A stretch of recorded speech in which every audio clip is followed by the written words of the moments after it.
Dia kata, pergi beratuk bercangkung semua tu. Bercangkunglah depan meja saja, depan meja korporal ni. Kita pun cangkung. Ada hak PAS pun, ada hak keadilan pun, dia pun kejit mata aku lah. Kita pun kejit balik lah.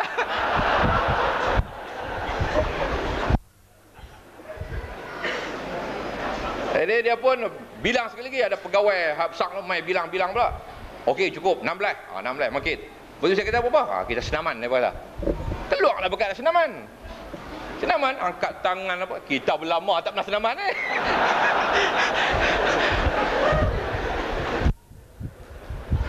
Tapi yang muda, tapi muda-muda pun Pak Haji hak tuang ni pun senaman juga.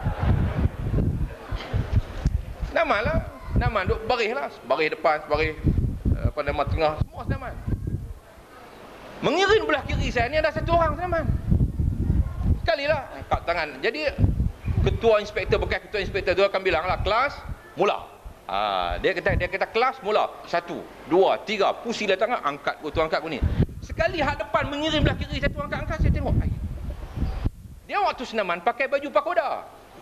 Baju pagoda, baju panas pagoda tu, hak nipis jarang tu. Saya tu baru tu nampak tebal lah. Depa hak lama tu memang nampak nipis betul. Dah basuh 3-4 kali dah. Nampak see-through lah. Jadi saya tengok hak depan tu dia angkat pelik. Saya kata tengok pelik anak dia ni. Kok mana? Tengok dada dia pelik. Saya pun duk fikir, apa nak jadi depa letak aku? Takkan letak aku sekali dengan orang perempuan tu. Sebab payudara dia. Saya duk fikir, depa ni nak kenal aku apa hari ni? Saya pun teringat depa kata Sharma pun duduk di penjara Kajang. Dia kata berat dah aku ni. Jadi habis senaman, saya pun tengok dia berjalan kuih lembut. Saya tanyalah kawan-kawan lama, saya kata macam mana depa ni boleh datang ni? Takkan saya kata kita main duduk sekali dengan orang perempuan ni? Dia kata, yang Muhammad tu bukan perempuan. Habis tu, pondan. Tu besar kan dada dia. Besar dia dah. Saya kata, pasal lega, saya kata. Yang tu lah saya terkejut pagi-pagi. Saya kata, berat lah aku orang ni. Kita main duduk sekali dengan orang perempuan ni, kau berat lah. Dia berasa selamat lah. Itulah cerita yang agak mengejutkan saya. Tapi, saya tengok kira-kira pondan ni kira punya ketahanan yang cukup kuat tu.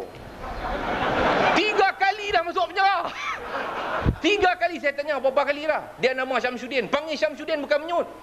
Tak menyahut, tak sahut. Panggil Diana baru menyut. Dia orang Masjid Tanah. Hak seorang tu nama Kamaldin. Kamaldin bin apa tu? Nama perempuan dia. Nama apa Pak Haji? Syamsuddin dah orang ni tak masuk lagi. Dia memang dia merasai diri dia perempuan. Saya kata kacau juga dia pun. Ruby. Panggil nama Kamaldin tak sahut. Panggil Ruby baru sebut. Baru sahut. Ni saya kata berat lah daripada ni. Dia bagi tahu kata Ruby pergi cuci bilik yang berhormat. Bilik lelaki mana boleh masuk, dia kata. Dia berasa kata dia tu orang perempuan. Dia kacau, dia kata.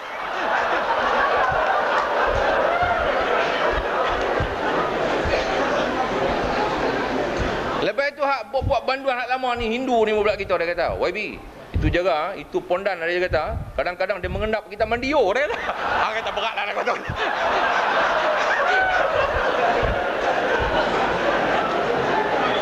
Saya kata kalau mengendap aku tengah luang ke timah dah.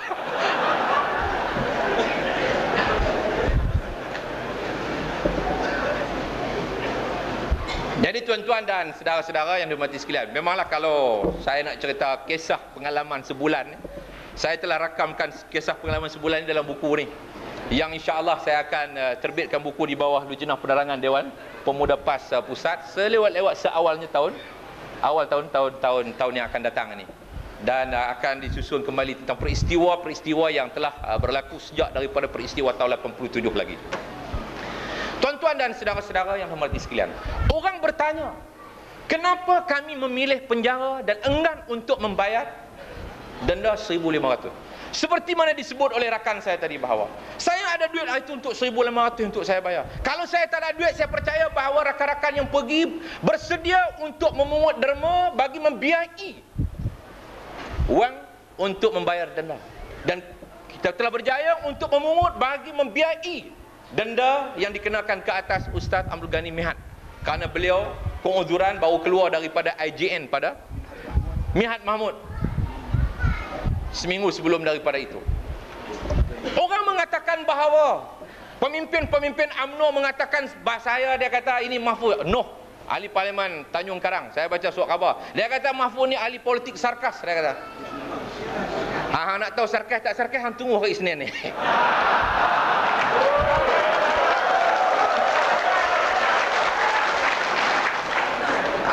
Kita tak ada, dia kata macam-macam tu.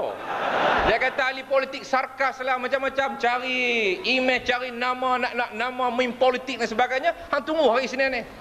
Kita nak main dengan gajah liang.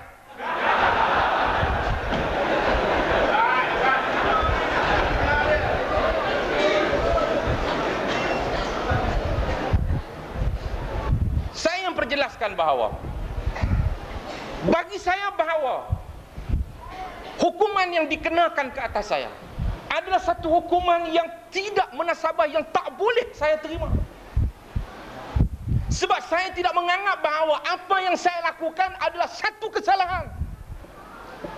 Apakah tindakan untuk menghalang pasukan kriket daripada Israel satu kesalahan? Ia bukan satu kesalahan. Kerana negara kita, polisi dasar luar negara kita sudah pun termaktub bahawa kita tidak punya apa-apa hubungan diplomatik dengan negara haram Israel. Ini bermakna bahawa tidak ada seseorang rakyat Malaysia yang boleh melawat negara haram Israel, dan tidak boleh diizinkan seseorang penduduk rakyat Israel untuk melawat negara Malaysia dalam apa bentuk sekalipun.